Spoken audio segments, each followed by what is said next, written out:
ठीक है, अब चल गई है, कोई दिक्कत परेशानी तो नहीं है बाबू? अब चल गई है, एक बार देखना।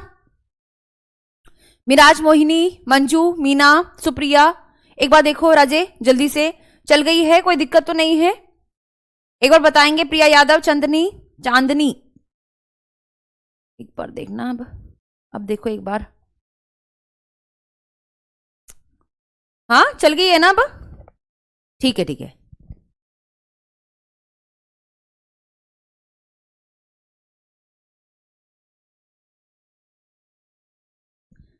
ठीक है ठीक है, आ जाओ भाई। तो सुबह सुबह कैसे हो गया ये? चलिए, तो हम किसके बारे में बात कर रहे थे? मैं कह रही थी आपको कि साथ साथ में थियोरी के साथ साथ में आपको प्रैक्टिस भी जरूर लगाना है, ठीक है ना बाबू? है ना याचिका? बहुत बढ़िया, अब सही है, कोई दिक्कत तो नहीं है? अब चल रही है, देखो एक बार मेरी नजरों से देखो एक बार, है ना? तो आज हम क्या करेंगे? आज हम करने वाले हैं बेसिकली, जो आज हमारा टारगेट है, हमारा जो उद्देश्य है वो है अधिगम निरयोक्ताएं। अधिगम निरयोक्ताएं या लर्निंग डिसेबिलिटी जिसे हम कहते हैं, या फिर इसे हम अधिगम अक्षमताएं भी कहते हैं। ठीक है जी, क्लियर है बात? इसका मतलब क्या है, इसका अर्थ क्या है? देखिए, यूं कह लीजिए कि अधिगम निरयोक्ताओं का मतलब यही होता है कि बच्चे के अंदर सामान्य बुद्धि होने के बावजूद भी, सामान्य बुद्धि है लेकिन सामान्य बुद्धि होने के बावजूद भी बच्चे के अंदर पढ़ने, लिखने या गणना करने की समझ जो है वह कम है। इस बात का ध्यान देना, क्लियर है बात? तो जब भी हम अधिगम निरयोक्ताओं की बात करते हैं, आइए ये कॉन्सेप्ट जो है वह किसके द्वारा दिया गया है और इसका अर्थ क्या होता है ना? एक बार देख लेते हैं इसका अर्थ क्या होता है। आइए एक बार चेक करते हैं। तो यदि हम अधिगम निरयोक्ताओं की बात करते हैं ना राजे, तो अधिगम निरयोक्ताओं का मतलब क्या होता है ना? अधिगम निरयोक्ताएं भी कहते हैं, लर्निंग डिसेबिलिटी भी कहते हैं, दो नाम है। तो लर्निंग डिसेबिलिटी क्या कहते हैं? लर्निंग डिसेबिलिटीज, है ना? लर्निंग डिसेबिलिटीज इसे हम कहते हैं, या फिर इसे हम अधिगम निरयोक्ताएं भी कहते हैं। क्या कहते हैं? अधिगम निरयोक्ताएं, अधिगम निरयोक्ताएं, निरयोगताएं, ठीक है, क्लियर है बात? अधिगम निरयोक्ताएं या अधिगम अक्षमताएं, इसे हम क्या कहते हैं? अक्षमताएं, अधिगम अक्षमताएं भी, अक्षमताएं भी कहते हैं। इस बात का ध्यान रखना, है ना? अब इसका मतलब क्या होता है यदि आपसे पूछा जाए कि अधिगम अक्षमता का मतलब क्या है, ये कॉन्सेप्ट जो है वह किसके द्वारा दिया गया है, तो आप क्या कहेंगे? आप कह देंगे सैमुअल किर्क। क्या नाम है इनका? सैमुअल। अब जितना भी पता है आप बताते जाइएगा, ठीक है? सैमुअल किर्क के द्वारा, किर्क के द्वारा जो है ये कॉन्सेप्ट दिया गया है। क्लियर है बात? इसका अर्थ ही यही है। आप क्या कहोगे कि अधिगम निरयोक्ताओं का मतलब क्या होता है? इसका अर्थ क्या है कि बालक की सामान्य बुद्धि होने के बावजूद भी, बालक की सामान्य बुद्धि, सामान्य मतलब एवरेज है, ठीक है? सामान्य बुद्धि यानी कि एवरेज बुद्धि होने के बावजूद भी, बच्चे को पढ़ने लिखने बावजूद उसे पढ़ने मतलब होता है रीडिंग। क्या होता है? रीडिंग, है ना? पढ़ने लिखने मतलब होता है लिखने मतलब होता है राइटिंग, है ना? वो लिख नहीं पा रहा है तो राइटिंग में इशू आ रहा है। इसका मतलब यह है पढ़ने लिखने और गणना करने में क्या हो रही है बाबू? गणना करने में समस्या हो रही है। सुन लो, ये इंपॉर्टेंट है। गणना करने मतलब कैलकुलेशन में या गणित में ना। गणना का मतलब क्या हो गया? मैथ्स में, मैथमेटिकल नॉलेज जो है उसकी सही नहीं है, या मैथ्स आप कह सकते हैं, ठीक है? क्या कह सकते हैं? मैथ्स आप जो है वे कह सकते हैं।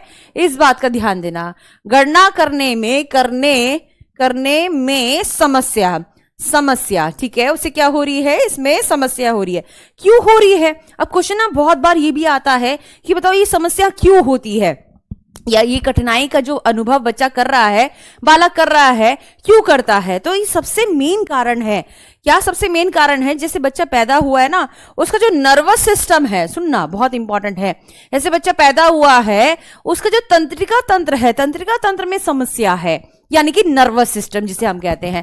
नर्वस सिस्टम मालूम है ना क्या होता है? जैसे पूरी नसें, है ना, वो ढंग से काम नहीं कर पा रही है, या ब्लड का सर्कुलेशन ढंग से नहीं हो पा रहा है, मतलब ये सारी चीजें आती हैं। ये ज्यादातर जन्मजात या वंशानुगत होती है। क्या कहोगे? है ना? ये क्या होती है? ये है तंत्रिका तंत्र में लिख लीजिए चाहे तो, तंत्रिका तंत्र में, क्योंकि क्वेश्चन आया हुआ है। तंत्रिका तंत्र में समस्या के कारण, तंत्र में समस्या के कारण, समस्या या फिर यूं कह लो समस्या, ठीक है, समस्या या कठिनाई होती है। तंत्रिका तंत्र में समस्या अथवा जन्मजात भी समस्या होती है। जैसे मान लीजिए जब बच्चा पैदा हो रहा था तब डिलीवरी के समय पर उसको ऑक्सीजन नहीं मिला, है ना, तो ये भी समस्या हो जाती है। जैसे डिलीवरी होती है, नॉर्मल डिलीवरी में भी कभी कभी बच्चे का जो ऑक्सीजन है वो उस लेवल पर नहीं आ पाता है। तो इसलिए जो तंत्रिका तंत्र है, यानी कि जो नर्वस सिस्टम है, उसमें खराबी आ जाती है।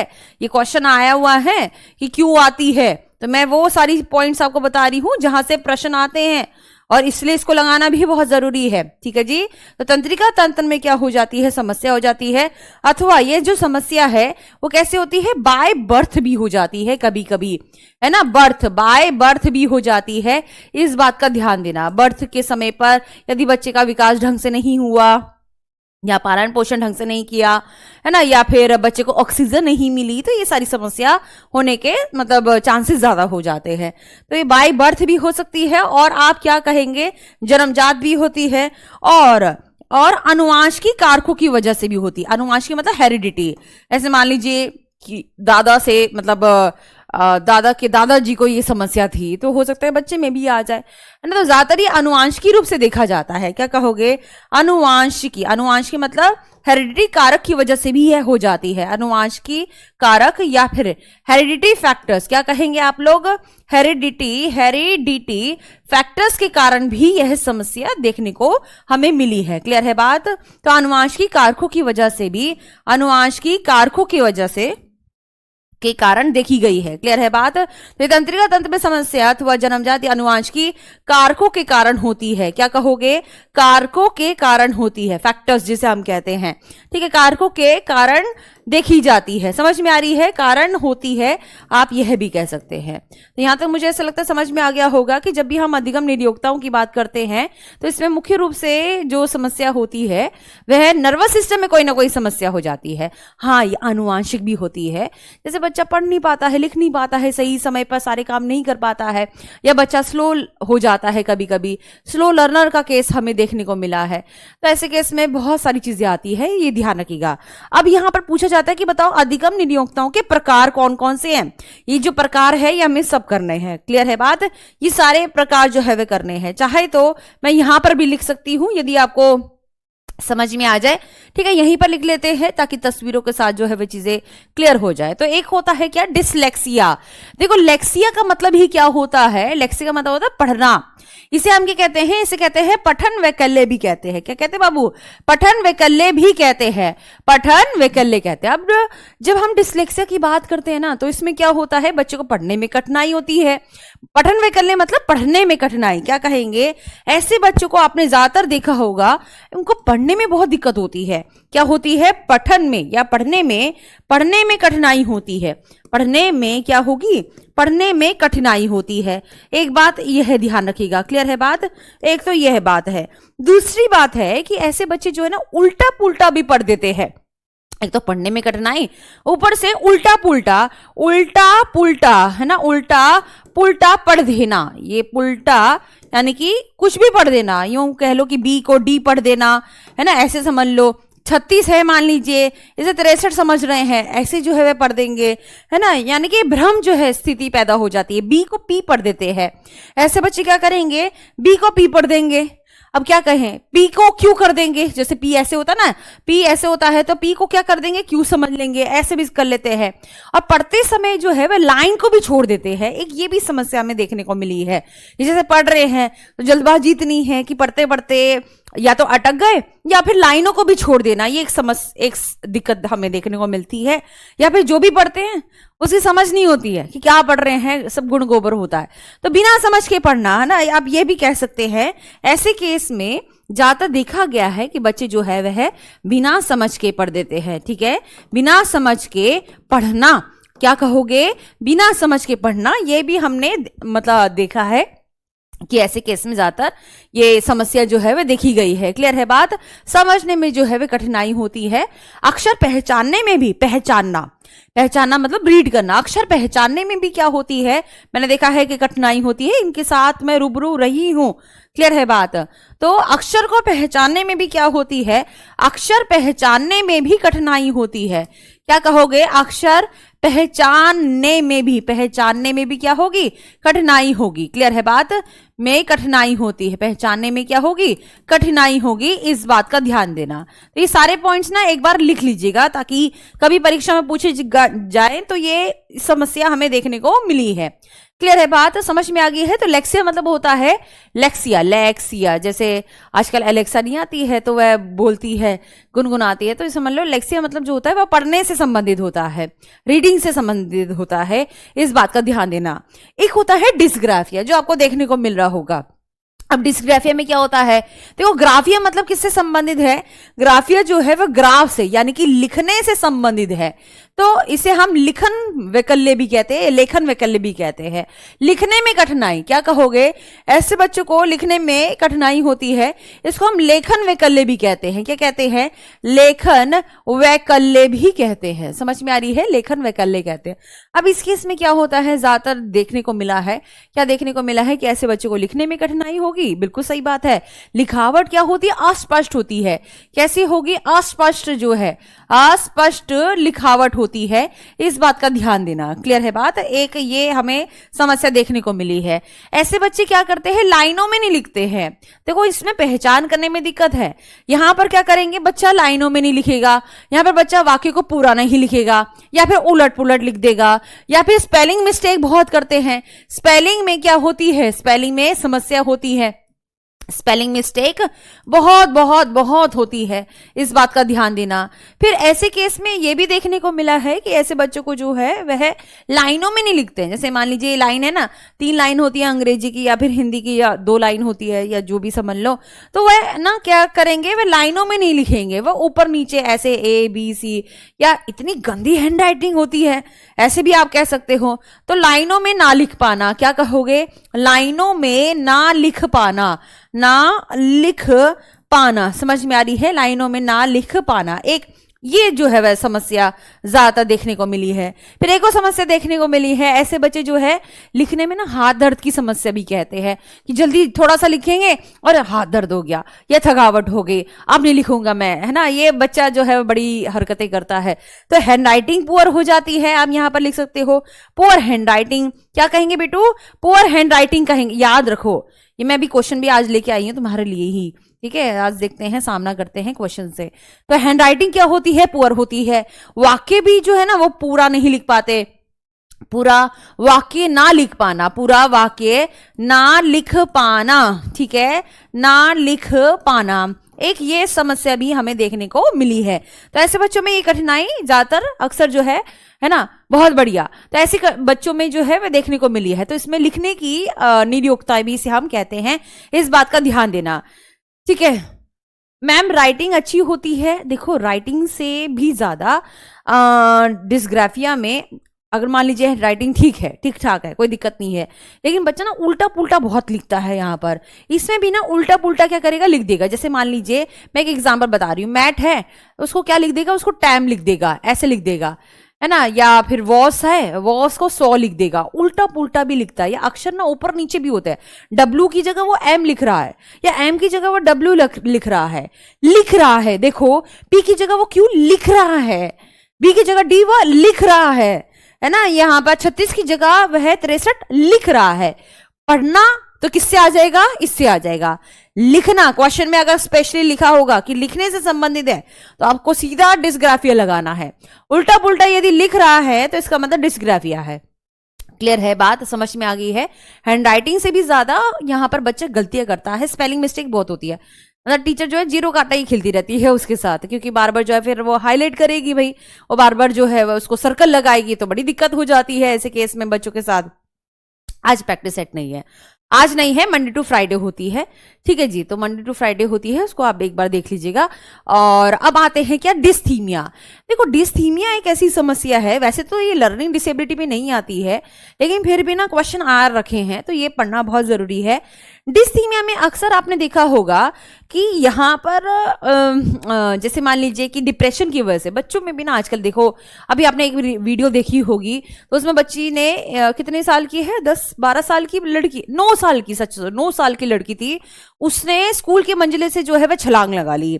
क्यों? क्योंकि बच्चे उसे बुली करते थे। तो आप ये सोच सकते हैं कि कितना अवसाद है ना, ये अवसादी समस्या। अवसादी समझते हो? नहीं समझते होगे ना। अवसादी यानी कि डिप्रेशन, क्या कहोगे? अवसाद मतलब बच्चों को क्या होता है? डिप्रेशन होता है। डिप्रेशन बच्चों में भी देखा जा रहा है आजकल, बच्चों में, क्योंकि बच्चे अकेले रहते हैं तो बच्चों में इस समस्या देखी जा रही है। तो डिप्रेशन हो जाता है बच्चों में, और जिस वजह से उनके अंदर अलगाव की स्थिति, अलगाव समझते हो कि मतलब मैं अकेला हूं, है ना, अलगाव यानी कि अकेलेपन की स्थिति देखी गई है, और इस वजह से भी वह लर्निंग पे देखो इफेक्ट डालेगी। एक चीज अगर होती है या एक बीमारी होती है, हाथ में दर्द हो रहा हो या कहीं दर्द हो रहा हो, तो आप पढ़ पाओगे? बताओ, नहीं पढ़ पाओगे। तो इसका मतलब क्या है कि बच्चे को अकेलापन जो है, अकेलापन क्या हो रहा है? अकेलापन आज की डेट में वैसे भी ना बच्चों को ज्यादातर हो ही रहा है, ये ध्यान देना। तो अकेलेपन की शिकायत आपको देखने को मिलेगी, ठीक है। अकेलेपन की, सही तो लिखा था, अकेलेपन की शिकायत जो है, या अलगाव की शिकायत या डिप्रेशन हो जाता है, जिस वजह से लर्निंग पर कहीं ना कहीं ये प्रभाव पड़ता है, ठीक है जी। एक तो ये होता है। डिस्फेजिया, देखो डिस्फेजिया भी ऑप्शन में कभी कभी आ जाता है, तो आपको मालूम होना चाहिए डिस्फेजिया में क्या होता है। जब हम खाना खा रहे हैं ना, तो हमारी जो ये क्या कहते हैं, यहाँ पर थायराइड ग्रंथि होती है गले के अंदर, तो खाना खा रहे तो थायराइड ग्रंथि सही नहीं है, या फिर बच्चा निगल नहीं पा रहा है चीजों को, एक ये समस्या भी देखने को मिलती है, ठीक है। तो मतलब कोई भी चीज होगी तो वो लर्निंग पे इफेक्ट डालेगी, तो निगलने में कठिनाई आप कह सकते हो। हालांकि पूर्ण रूप से अधिगम निरोगता नहीं है, ये पूर्ण रूप से जो है ये लर्निंग डिसेबिलिटी में काउंट हम नहीं मानते हैं या नहीं करते हैं, इस बात का ध्यान देना। अब आते हैं क्या हमारे नेक्स्ट, हमारे कुछ और डिसेबिलिटीज हैं, इसको सुनने का प्रयास करें, ये सारी चीजें बहुत इंपॉर्टेंट है। एक आते हैं डिस्फोनिया। देखो डिस्फोनिया जो है ना, फोनिया मतलब साउंड, बच्चा साउंड यानी कि ध्वनि का निर्माण नहीं कर पा रहा है, ये साउंड को समझ नहीं पा रहा है। श हो गया स, त हो गया ठ, ठीक है, सोनू तोनू। तो कहने का मतलब कि साउंड की जो है वह समस्या है, यह भी इसे कहते हैं आर्टिकुलेशन। अंग्रेजी वाले सुन ले सभी, आर्टिकुलेशन कहते हैं, या ध्वनि उच्चारण में समस्या। बस इतना आप लिखोगे, क्या लिखोगे आप, क्या लिखोगे? ध्वनि उच्चारण में क्या होती है, इसमें समस्या होती है। फोनिया मतलब साउंड से संबंधित है, तो ध्वनि उच्चारण में क्या होती है? ध्वनि उच्चारण में क्या होती है? यहाँ पर समस्या होती है, ठीक है जी। ध्वनि उच्चारण में क्या होती है? समस्या हो जाती है। जैसे साउंड जो है, जैसे वोवल साउंड खराब है बच्चे की, ऐसे भी हो सकता है। ध्वनि उच्चारण में क्या होगी? समस्या होगी, बस इतना लिख लीजिएगा। फोनिक मतलब ध्वनि, आर्टिकुलेशन जिसे हम कहते हैं, या फिर अंग्रेजी में इसे आप आर्टिकुलेशन प्रॉब्लम भी कह सकते हैं। क्या कह सकते हैं? आर्टिकुलेशन ध्वनि का मतलब आर्टिकुलेशन प्रॉब्लम भी इसे हम कहते हैं, इस बात का ध्यान दीजिएगा, ठीक है। क्लियर है बात? समझ में आ रही है? याद रखना है आपको ये सारी चीजें। फिर आता है डिस्प्रैक्सिया। देखो प्रैक्सिया का मतलब होता है मोटर डेवलपमेंट में इश्यू होना। प्रैक्सिया क्या होता है? प्रैक्सिया का मतलब होता है मोटर डेवलपमेंट में क्या हो रहा है? इश्यू हो रहा है, ठीक है। जैसे अप्रैक्सिया, डिस्प्रैक्सिया, ऐसे आपने सुना होगा। मोटर कौशल में क्या है समस्या? बच्चा चल फिर नहीं रहा पा रहा होगा, या फिर बच्चे का जो सूक्ष्म मोटर विकास है वो ढंग से विकसित नहीं हो पाया है। हाथ, जैसे मान लीजिए ये हाथ की हड्डियां होती है, राइट, ये हाथ की हड्डियां हैं, है ना, ये हड्डियां हैं, ये ढंग से विकसित नहीं हो पाई है, ये सारे जॉइंट्स है वह ढंग से, आजकल बच्चे फोन चलाते हैं, कैसे विकसित होंगे वैसे भी। तो हाथ है या फाइन मोटर डेवलपमेंट, तो मोटर कौशल में दिक्कत होती है, और ज्यादातर सूक्ष्म कामक विकास में।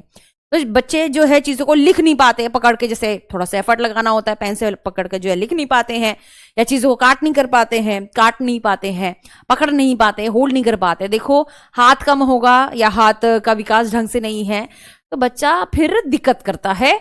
और इससे जैसे लर्निंग में सबसे पहले हम लिखते भी हैं, जब बहुत इंपॉर्टेंट होता है, तो बच्चे क्या करेंगे, इसमें बच्चों को दिक्कत होती है। जैसे मान लीजिए बटन जो है वह नहीं लगा पाना, ठीक है, या जूते जो है अपने आप से नहीं बांध पाना, डिस्प्रैक्सिया है। तो डिस्प्रैक्सिया में अक्सर देखा गया है कि ऐसे बच्चों को फाइन मोटर में दिक्कत होती है, सूक्ष्म कामक विकास में सूक्ष्म गामक विकास में ज्यादातर इशू होते हैं, में समस्या होना। क्या होना? सूक्ष्म गामक विकास में क्या होना जी? समस्या होना। सूक्ष्म का मतलब होता है फाइन। फाइन मोटर डेवलपमेंट में क्या होगी? बच्चे को दिक्कत होगी, इस बात का ध्यान दीजिएगा। ठीक है, इसे हम क्या कहते हैं? डिस्प्रैक्सिया। इसको सही लिखो, डिस्प्रैक्सिया, ऐसे ही आता है क्योंकि क्वेश्चन में डिस्प्रैक्सिया, डिस्प्रैक्सिया। ठीक है जी, क्लियर है बात? डिस्प्रैक्सिया आप लिखेंगे। तो डिस्प्रैक्सिया में क्या होता है? सूक्ष्म गामक विकास या सूक्ष्म मोटर विकास में दिक्कत आती है। तो ऐसे बच्चे जो है हाथ से चीजों को पकड़ नहीं पाते हैं, हाथ से पकड़ ना पाना, है ना, पकड़ ना पाना, क्योंकि हड्डी का विकास नहीं हुआ है ढंग से, हाथ से चीजों को पकड़ ना पाना। तो ऐसे बच्चा खेलकूद भी नहीं कर पाएगा। देखो खेलकूद के लिए भी तो बॉल चाहिए ना, बॉल जो है वो फेंकेगा, नहीं कर पाएगा। ऐसे बच्चों को बटन लगाने में भी क्या होती है? बटन लगाने में दिक्कत होती है। बटन हो गया, ये जूते के फीते हो गया, जूते के फीते हो गया, उसको बांधने में क्या होगी? उसको बांधने में कठिनाई होती है। ठीक है, में कठिनाई होगी। क्या होगी जी? कठिनाई होगी, इस बात का ध्यान रखिएगा।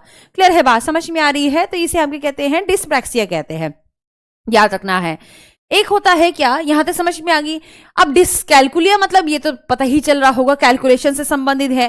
भाई कैलकुलेशन का मतलब क्या है कि गणित के सवालों को हल करने में क्या हो रही है? दिक्कत हो रही है। इसे हम क्या कहते हैं? डिसकैलकुलिया भी कहते हैं।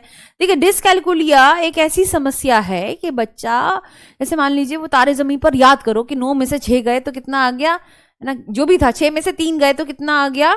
6 आ गया, है ना, मतलब एक जीता और दूसरा हारा। वो जो क्या कहते हैं, मतलब क्या कहते हैं, ऐसी मूवीज में दिखाया जाता है। इसका मतलब क्या है? डिसकैलकुलिया में संख्या पहचानने में बच्चों को दिक्कत होती है। देखो संख्या कैलकुलेशन बच्चा नहीं कर पा रहा है, जोड़ घटाव नहीं कर पा रहा है।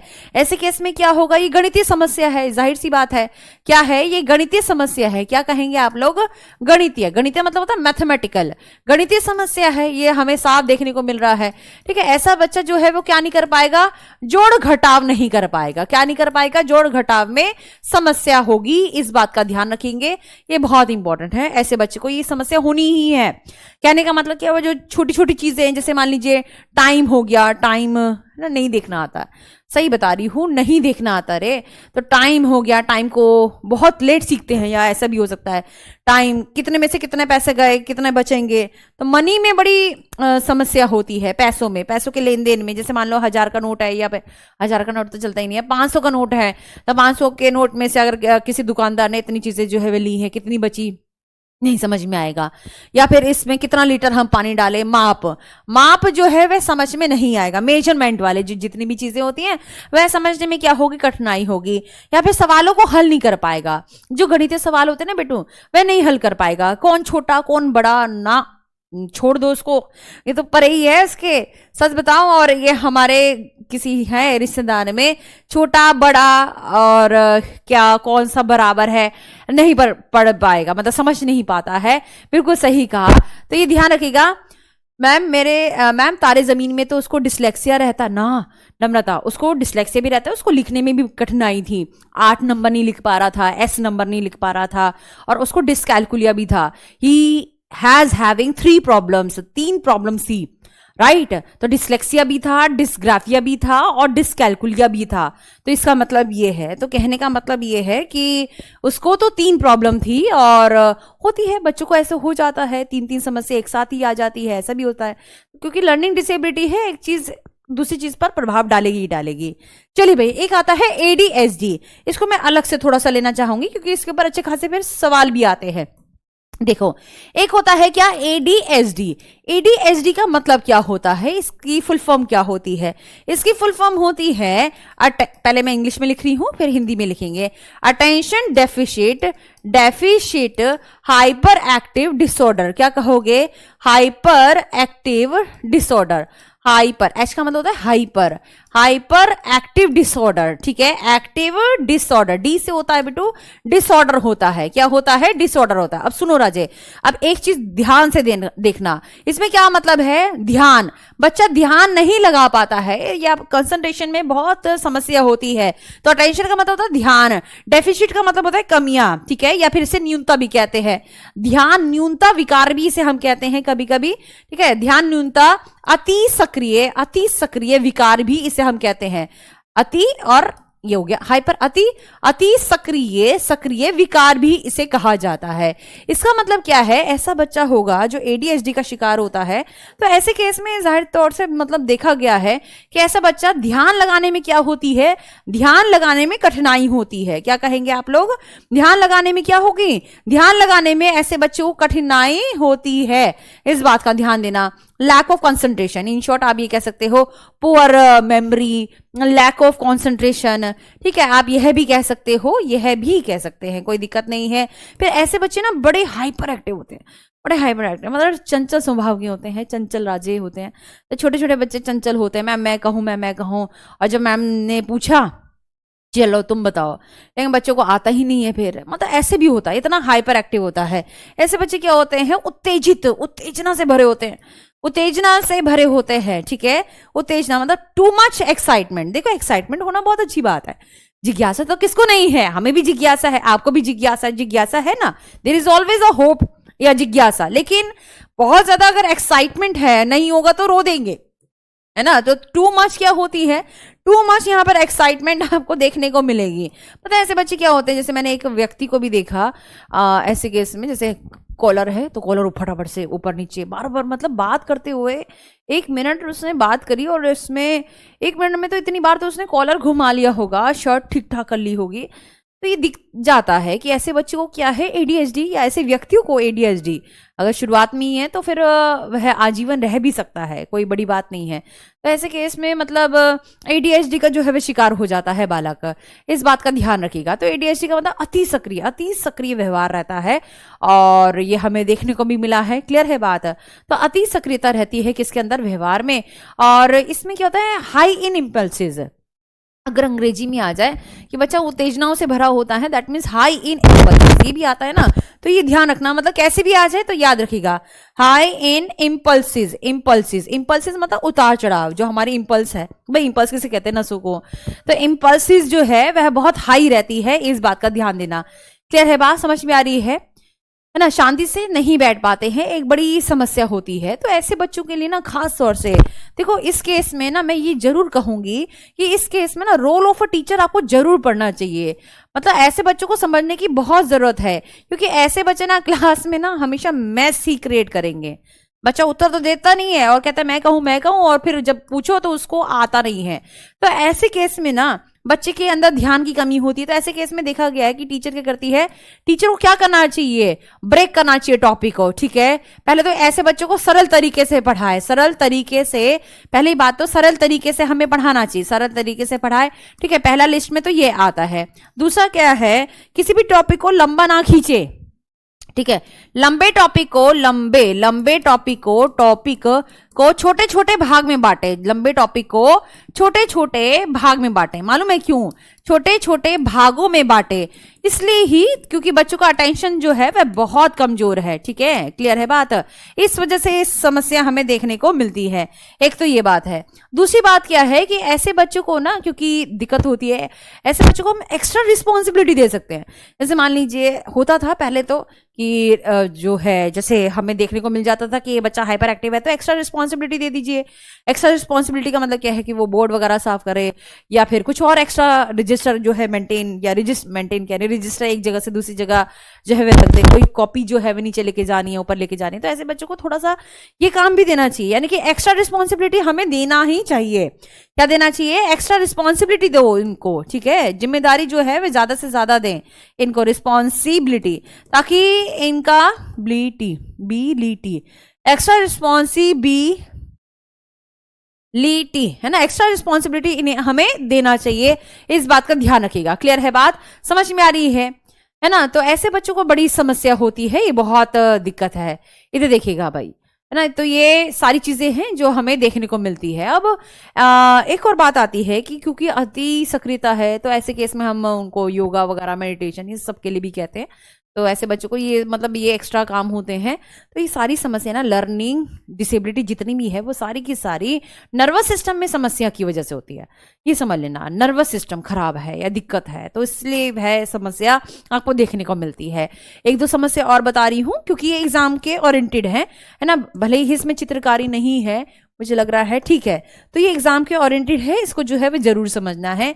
एक और समस्या होती है, अन्य समस्याएं कौन कौन सी होती हैं, वैसे पेपर में आती नहीं लेकिन फिर भी क्योंकि हमें ये पूरा का पूरा टॉपिक ही क्लियर करना होता है कि कौन कौन सी समस्या होती है, पेपर में कभी आ जाए तो मालूम होना चाहिए। एक होता है क्या, डिस्नोमिया। क्या होता है, सुन लो भाई, डिस्नोमिया, डिस्नोमिया, ठीक है, डिस्नोमिया इसे हम कहते हैं। अब देखो डिस्नोमिया में क्या होता है, क्या ये समस्या है, डिस्नोमिया में शब्द पढ़ने में कठिनाई होती है। शब्दों को देखो, शब्दों की जब भी वर्ड्स की बात आएगी तो शब्दों को पढ़ने में क्या होती है, पढ़ने में क्या होगी, कठिनाई होगी। तो बच्चा ना, जैसे मान लीजिए अगर मैं अपना पूरा नाम लिखूं, नहीं पढ़ा जाएगा उससे। तो पहले तो देखो, पढ़ने की जब भी कोई भी बात आएगी, जो मुख्य है वह है पहले नाम आएगा, यानी कि डिसलेक्सिया। अगर ये वैसे यूपी टेट वगैरह इसमें आता है, फिर भी आपको पढ़ना है, समझ के लिए आप पढ़ सकते हैं। तो डिस्नोमिया मतलब शब्दों को पढ़ने में क्या होती है, ऐसे बच्चों को कठिनाई होती है, इस बात का ध्यान दीजिएगा। जो क्वेश्चन आते हैं वो अक्सर आते हैं डिसकैलकुलिया से, डिसग्राफिया से, और आपका क्या कहते हैं, डिसलेक्सिया से, बस यहीं तक आते हैं। लेकिन फिर भी इसकी समझ होनी चाहिए, ये बहुत इंपॉर्टेंट है। क्लियर है बात। फिर एक आता है क्या, डिस्फेजिया। एक आता है, एक और आता है, एक और मतलब चर्चित है, ये आ जाता है ना। तो डिसफेजिया, देखो फेजिया का मतलब ही क्या होता है, फेजिया का मतलब होता है लैंग्वेज, इसे हम क्या कहते हैं, डिसफेजिया भी कहते हैं। क्या कहते हैं बेटू, डिसफेजिया। तो फेजिया का मतलब क्या होता है, भाषा। तो कभी भी क्वेश्चन में आ जाए कि भाषा से संबंधित समस्या किस में आती है, भाषा से संबंधित समस्या, संबंधित समस्या, ठीक है, भाषा से संबंधित समस्या किस में आती है बताइएगा, समस्या। तो आप क्या कहेंगे जी, आप कहेंगे ये क्या है, डिसफेजिया है। ये ध्यान रखना है, क्या कहेंगे, डिसफेजिया है।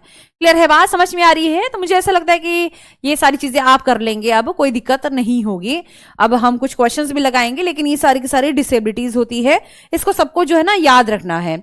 एक और जो है देखो, ये भी बहुत आम है, ये मैंने आपको बताया भी था कल कि सेरेब्रल पॉल्सी हो गया, ऑटिज्म हो गया, डाउन सिंड्रोम हो गया, है तो ये लर्निंग डिसेबिलिटी नहीं, लेकिन आप खुद सोचो हम इसको क्यों शामिल करते हैं, यानी कि ये बहुत बहुत बहुत इंपॉर्टेंट है पेपर के अनुसार, वेरी वेरी वेरी इंपॉर्टेंट। क्यों इंपॉर्टेंट है मालूम है, इंपॉर्टेंट इसलिए है क्योंकि ये आते हैं और यही आते हैं, सेरेब्रल पॉल्सी आता है, मैं बता दे रही हूँ ना, डाउन सिंड्रोम आता है और ASD आता है। तो ये तीन चीजें जो है वे आती ही आती हैं, इस बात का ध्यान रखेंगे। बाकी जो क्वेश्चन आते हैं वो कहां से आते हैं, डिसकैलकुलिया से, डिसलेक्सिया और डिसग्राफिया, ये तीन तो आते ही आते हैं। क्लियर है बात। तो ये 3-4 आते हैं, तो उसको पढ़ लीजिए एक बार। जो इंपॉर्टेंट है, जहां पर मैं इंपॉर्टेंट लिख रही हूं, तो वो आता पढ़ने ही पढ़ने हैं, इसको छोड़ना नहीं है, कोई इग्नोर नहीं मारेगा इसको, इंपॉर्टेंट है। क्योंकि इधर देखिए, अब यहां पर आता है मस्तिष्क पक्षाघात, जिसे हम कहते हैं, या फिर इसे हम सेरिब्रल पॉल्सी कहते हैं। देखो सेरिब्रल का मतलब होता है दिमाग, यानी कि मस्तिष्क। भाई ये जो मेरा स्कल है, ये क्या है, ये सेरिब्रम है ना, ये सेरिब्रम, ये सेरिबेलम। तो ये क्या है, मस्तिष्क से जुड़ी जो है वह समस्या होती है, दिमागी समस्या होती है। क्या होती है, क्या मैं कह सकती हूं दिमागी समस्या है, जी हाँ मैं कह सकती हूं। ऐसे केस में ज्यादा देखा गया कि ऐसे बच्चे जो है, क्योंकि दिमाग से जो है विकसित नहीं हो पाते हैं, दुर्घटना की वजह से ज्यादा होता है। ये आनुवांशिकता से नहीं होता है, वातावरण से, जैसे बच्चा गोद से गिर गया, छत से दूसरे मंजिल से पहले मंजिल से गिर गया, या सर पर जो चोट है, यानी अंदरूनी, ऊपर तो चल सकता है कोई दिक्कत नहीं है, लेकिन जो अंदरूनी चोट आ गई ना अगर एक बार स्कल के अंदर, तो ये समझ लेना जो मेनिंगाइटिस लेयर को पार करते हुए जा रही है, मेनिंगोटस को पार करते जा रही है, अगर वहां पर चोट आ गई तो ये समस्या होनी ही होनी है, और फिर इसका कोई अंत नहीं है, जल्दी बच्चा खत्म हो जाएगा। एक ये बिल्कुल साफ देखा गया है रिपोर्टों में। तो सेरिब्रल पॉल्सी की अगर हम बात करें, ऐसे बच्चों को मांसपेशियों में क्या होती है, अकड़न होती है, कमजोरी होती है, यानी कि मोटर रूप से, मोटर डेवलपमेंट क्या होता है, मोटर डेवलपमेंट इनका डिले होता है, ये ध्यान रखना। मोटर डेवलपमेंट क्या होता है, delay in the motor development, देरी से विकास होता है, धीरे धीरे विकास होता है, ढंग से चल नहीं पाते हैं, फिर नहीं पाते हैं, अकड़न होती है, व्हील चेयर का ऐसे बच्चे इस्तेमाल करते हैं, जो आप देख ही रहे होंगे। मोटर कौशल में क्या होती है, कठिनाई होती है, अनैच्छिक हरकतें करते हैं, कुछ भी करेंगे, इनवॉलेंट्री एक्शन करते हैं, इनवॉलेंट्री एक्शंस करते हैं या बिहेवियर करते हैं, इस बात का ध्यान देना। ऐसे बच्चों में ज्यादा देखा गया है कि लैक ऑफ कोऑर्डिनेशन या पुअर कोऑर्डिनेशन। पुअर कोऑर्डिनेशन समझ रहे हो, जैसे मान लीजिए मैं चल रही हूं तो मेरे हाथ पैर मेरे साथ जाएंगे भाई, नहीं तो ना ऐसे पीछे जाएंगे। तो पुअर कोऑर्डिनेशन में क्या है, इनका हाथ पैर भी, शरीर की जो कोऑर्डिनेशन है वह भी ढंग से नहीं बन पाते, तो पुअर कोऑर्डिनेशन होते हैं। क्या कहोगे, पुअर कोऑर्डिनेशन की समस्या हमें इनमें देखने को मिली है।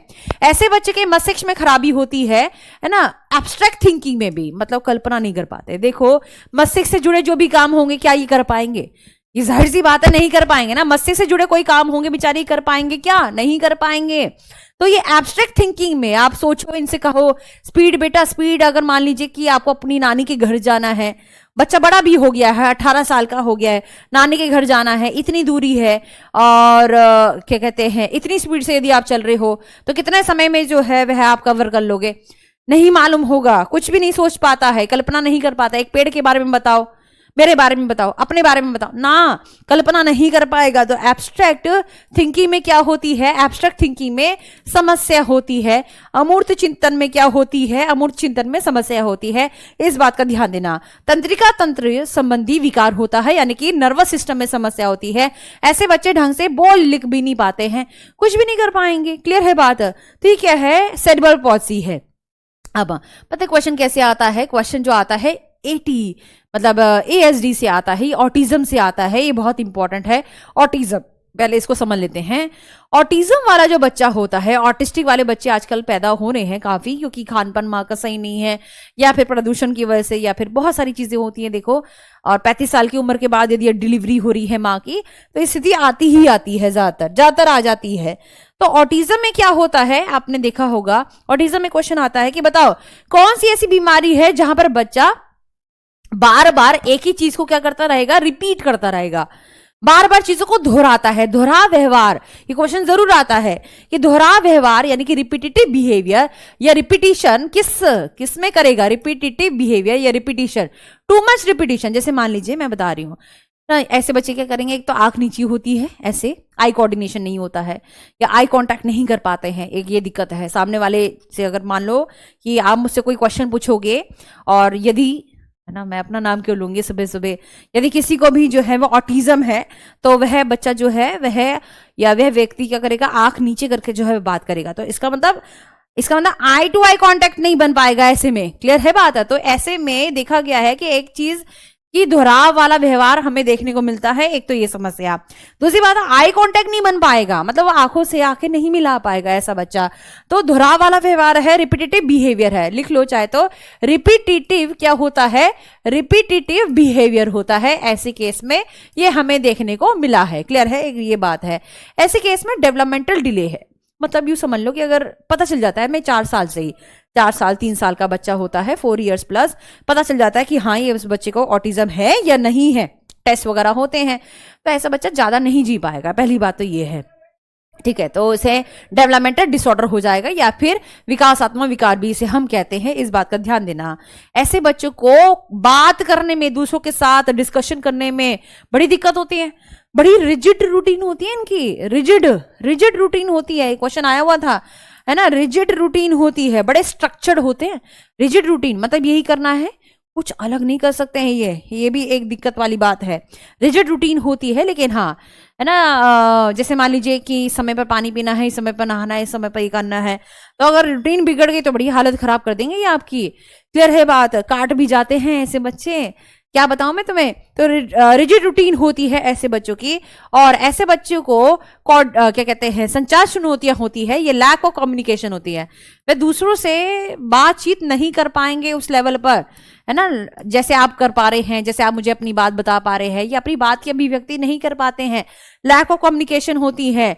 और ये क्वेश्चन जरूर आता है कि बताओ कौन सी ऐसी बीमारी है, ये कौन सी ऐसी समस्या है जहां पर पुअर सोशल कोऑर्डिनेशन रहता है। सोशल, सामाजिक रूप से इनको बात करना पसंद नहीं है, सामाजिक रूप से इनको लोग के साथ, या कोई अजनबी आ जाएगा ना उसको तो खा जाएंगे ये।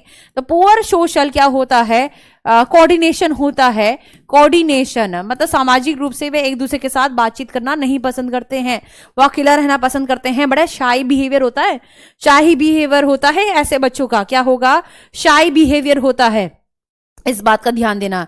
हाँ, लेकिन एक चीज देखी गई है कि इनके अंदर कुछ ऑटिज्म वाले बच्चों में, और सब में भी नहीं, कुछ जो है वो एक यूनिकनेस भी होती है।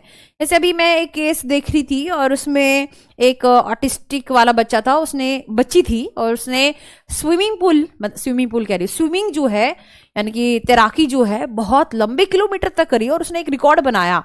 तो ऐसे में देखा जाता है कि इनके अंदर कुछ खास बात, कुछ यूनिक एबिलिटी भी होती है।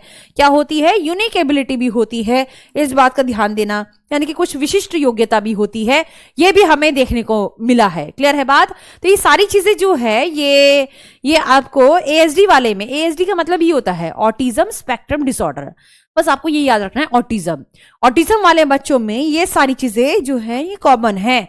पूछा जाता है कि बताओ कौन सी ऐसी समस्या है जहां पर बच्चा बार बार चीजों को दोहराता रहता है। जैसे मैं बता दूं, पानी पिया, मैंने पानी पी लिया, मैंने पानी पी लिया, मैंने पानी पी लिया, मैंने पानी पी लिया, मैंने पानी पी लिया। वो बार बार ना क्या करेगा, एक ही चीज को दोहराता रहेगा। इसका मतलब क्या है कि ऐसा बच्चा बार बार चीजों को दोहराता हुआ देखा गया है और दूसरों से बात करना उसे पसंद नहीं है, आई कांटेक्ट उसे अच्छा नहीं लगता है, ये ध्यान रखिएगा। क्लियर है बात? ये बहुत इंपॉर्टेंट है। तो हो जाता है कईयों को, किसी को हो जाता है। देखिए सारी समस्या लगभग जो भी है वो तंत्रिका तंत्र में समस्या की वजह से है, ये बात जरूर ध्यान रखिएगा। नर्वस सिस्टम में समस्या की वजह से होता है, ये एक तो हमें देखने को मिला है। क्लियर है बात? समझ में आ रही है? डिसलेक्सिया और डिस्नोमिया में क्या अंतर है? देखो डिसलेक्सिया क्या होता है, पठन वे कर ले, मतलब क्वेश्चन डिस्नोमिया से कभी आएगा ही नहीं, मैं तुम्हें आज लिख के दे रही हूं। डिस्नोमिया में शब्दों को पकड़ने में या पढ़ने में जो है दिक्कत होती है। एक एक साउंड्स को तो पकड़ रहे हैं, मतलब अलग अलग, जैसे बी है, ए है, लेकिन एक साथ जोड़ नहीं पा रहे हैं। समझ में आ रही है? जैसे मान लो बच्चन है, बच्चन मैंने लिख दिया, अमिताभ बच्चन है ना, तो ब अ च न, लेकिन पूरा नहीं पढ़ पाएंगे, बच्चन। क्लियर है बात? तो ये जो है ये समस्या शब्दों में क्या होती है, समस्या होती है। अब हम एक लास्ट जो है वह डिसेबिलिटी करने वाले हैं और जिसको हम डाउन सिंड्रोम कहते हैं।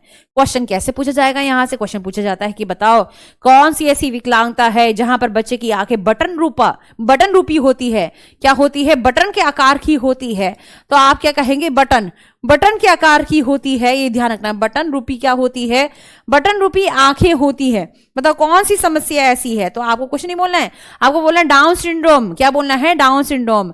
बताओ डाउन सिंड्रोम क्यों होता है? जो हमारा 21वां क्रोमोसोम होता है, क्या होता है? 21वां क्रोमोसोम होता है, उसमें एक एक्स्ट्रा क्रोमोसोम जो है वह जुड़ जाता है। क्या कहोगे? उसमें एक अतिरिक्त क्रोमोसोम जुड़ जाता है और जिस वजह से इसे हम 21 ट्राइसोमी के नाम से भी जानते हैं। क्या कहते हैं? इस बीमारी को, इस समस्या को हम 21वीं तिमाही के नाम से भी जानते हैं, है कि नहीं है? 21वीं प्रतिलिपि जो है वह उपस्थित हो जाती है। प्रतिलिपि मतलब अतिरिक्त जो है एक्स्ट्रा क्रोमोसोम जो है वह जुड़ जाता है। जैसे मान लीजिए XX है या फिर XY है, तो उसके साथ एक्स्ट्रा जो है X जुड़ गया, नहीं जरूरत थी ना लेकिन आ गया। तो ऐसे केस में क्या होता है कि बच्चों का विकास देरी से होता है, बच्चों का जो मोटर डेवलपमेंट है वो भी देरी से होता है। ठीक है, बच्चों के अंदर चेहरों में जो चेहरे होते हैं वो बड़े, मतलब देखकर ही पहचान जाओगे कि हाँ ये डाउन सिंड्रोम से जो है ग्रसित है। एक बार मैं क्या कहते हैं, गाय को चारा देने गई थी गौशाला में, और वहां पर पहचान में तो आ गया था क्योंकि बच्चों की आंखें बड़ी अलग होती है, दांत आगे से जो है ऊपर नीचे होते हैं, दांत जो है वह सही से नहीं आते हैं, ये भी आती है। ठीक है, और कुछ स्वास्थ्य संबंधित होती है और बच्चा खिलखिलाता रहता है, हंसमुखिया ज्यादा होता है। जैसे ऑटिज्म वाला ना चिड़चिड़ा बैठा रहता है, लेकिन ये बच्चा खिलखिलाता रहेगा और बेवजह भी खिलखिलाता है, खिलखिलाता रहेगा या हंसता रहेगा। ठीक है, ऐसा बच्चा ज्यादातर आपने हंसते हुए देखने को मिले होंगे और इतना ज्यादा वह हंसते हैं कि वह हंसते ही रहते हैं। अच्छी बात है। फिर यहाँ पर भाषण चिकित्सा इनको दी जाती है और शैक्षिक सहायता या सपोर्ट हम देते हैं, इस बात का ध्यान दीजिएगा। तो ये सारी समस्या जो है हमें देखने को मिलती है, ये सारी डिसेबिलिटीज हमें देखने को मिलती है। और ऐसे केस में यदि कभी भी क्वेश्चन में कुछ भी आ जाता है तो ऐसे केस में जितने भी डिसेबिलिटी वगैरह है, तो ऐसे केस में मैंने आपको बताया था कि हम आईईपी का इस्तेमाल करेंगे, व्यक्तिगत शैक्षणिक योजना का हम इस्तेमाल करते हैं, या फिर हमें शिक्षण विधियों में सुधार लाना होगा।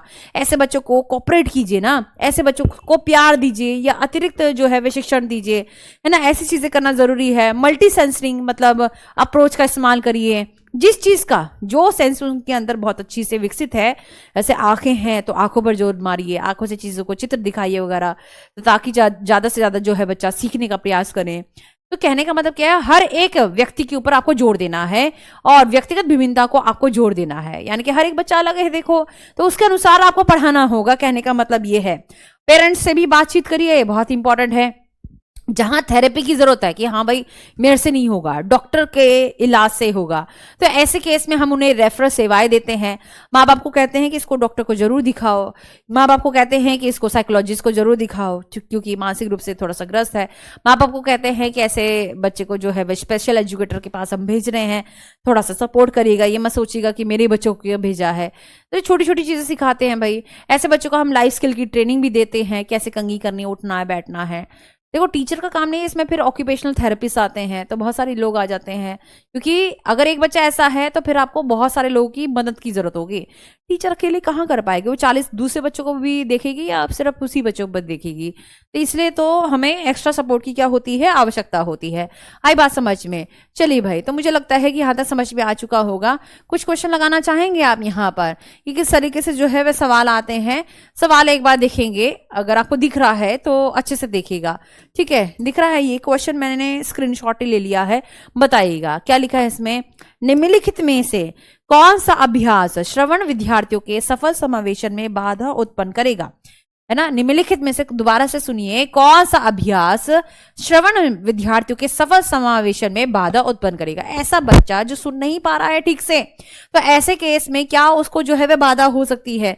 विद्यार्थियों को अपने आप से बातचीत करने के लिए सोचने दें, विद्यार्थियों को मौखिक परीक्षा के बजाय लिखित परीक्षा दें, बाद में उपयोग करने के लिए टेप पर दत्त कार्यों के निर्देश रखें। दत्त कार्य मतलब होता है असाइनमेंट। दत्त कार्यों के लिए हमें क्या करना चाहिए? दत्त कार्यों के लिए हमें मौखिक निर्देश देना चाहिए। तो ऐसा बच्चा जो सुन नहीं पा रहा है ना, जो सुन नहीं पा रहा है, सुनना, ये क्वेश्चन देखिए, ऐसा बच्चा जो सुन नहीं पा रहा है ऑलरेडी, और आप उसे कुछ उसके सामने बोलेंगे तो वह समझ में आ जाएगा उसको? बताओ, है ना, आप उसके सामने जो है वे लेक्चर देंगे या आप उसको कुछ बोलकर जो है वे समझाएंगे? क्या लगता है आपको? आपको क्या लगता है? सोच समझ के उत्तर देना। तो आप क्या कहोगे यहाँ पर? करेक्ट आंसर क्या होना चाहिए? Provide verbal instruction. ये सही लग रहा है आपको? बताओ, ऐसा बच्चा जो सुन नहीं पा रहा है, देख तो पा रहा है, तो देखने वाली चीजें आप दिखा सकते हैं, ब्लैक बोर्ड पर लिख सकते हैं। ऐसे बच्चों के लिए मैंने कहा था ना, ब्लैक बोर्ड पर लिखिए, चित्र चार्ट दिखाइए, कोई दिक्कत नहीं है ना। लिप रीडिंग कर जो है वो करेगा, कोई दिक्कत नहीं है। लेकिन ऐसा बच्चा सुन नहीं सकता, तो आप मौखिक रूप से पहले से सुन नहीं सकता है, पहले से ही मार है उसके अंदर, और फिर आप उसको जो है वह सुना रहे हैं चीजों को, कैसे सुनेगा भाई? तो डी आंसर क्या होगा? सोचो ना, यहाँ पर दिमाग लगाओ। डी आंसर क्या हो जाएगा यहाँ पर? सही हो जाएगा। Provide verbal instruction for assignment, कभी भी सही नहीं हो सकता है, इस बात का ध्यान रखिएगा। क्लियर है बात? हम ऐसे बच्चों को रिटर्न तो दे सकते हैं, है ना, ऐसे बच्चों को क्या दे सकते हैं? रिटर्न दे सकते हैं। अब टेप रिकॉर्डर में भी रिकॉर्ड करके दे सकते हैं, लेकिन ऐसे बच्चों को हम वर्बली कोई टास्क नहीं दे सकते हैं, इस बात का ध्यान रखिएगा। क्लियर है बात? बच्चों को खुद सोचने के लिए मजबूर कर सकते हैं, बिल्कुल सही है, कोई दिक्कत नहीं है। तो ऐसी चीजों को आपको पहचानना होगा कि क्या लिखा है ना। अभी तो देखिए नेक्स्ट क्वेश्चन पर आ जाइए।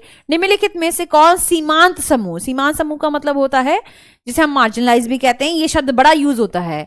ऐसे बच्चे जो वंचित ग्रुप के बच्चे हैं, जो अलग है ना। तो ये इंक्लूसिव एजुकेशन के पूरे टॉपिक से है क्वेश्चन, सिर्फ डिसेबिलिटी से नहीं है। कहने का मतलब ये है, तो ऐसे बच्चे जो है वंचित हैं किसी ना किसी चीज से, अपॉर्चुनिटी से, तो हम उनको उनके लिए क्या कर सकते हैं? बताओ भाई, इसमें से क्या जो है वह बाधा उत्पन्न करेगा ऐसे बच्चों के लिए?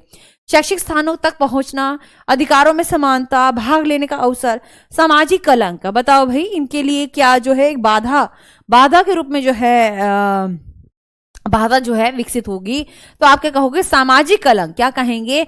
Social stigma. मतलब देखिए, ऐसे बच्चे जो हैं, अगर हम चाहते हैं कि सारे बच्चों को एकत्रित करें और समाज वाले ये सोच के बैठे कि लड़कियां, हम लड़कियों को स्कूल में नहीं भेजेंगे, अपनी लड़कियों हो जाती, अपनी लड़कियों को स्कूल में नहीं भेजेंगे, है ना, ये अपनी छोरियों को ना भेजे भाई स्कूल में, तो ये जो है ये सोशल स्टिग्मा है एक प्रकार का, और जो कि कभी भी उचित नहीं हो सकता है, ये ध्यान रखिएगा। तो डी आंसर क्या हो जाएगा यहाँ पर? बिल्कुल सही हो जाएगा, है ना। अभी मैं 2-4 की क्वेश्चन लगवा पाऊंगी, क्योंकि थ्योरी मेन हमारा फोकस रहता है इन थ्योरी क्लासेस में, है ना। और दूसरी बात है कि इसके साथ प्रैक्टिस सेट लगाना बहुत जरूरी है।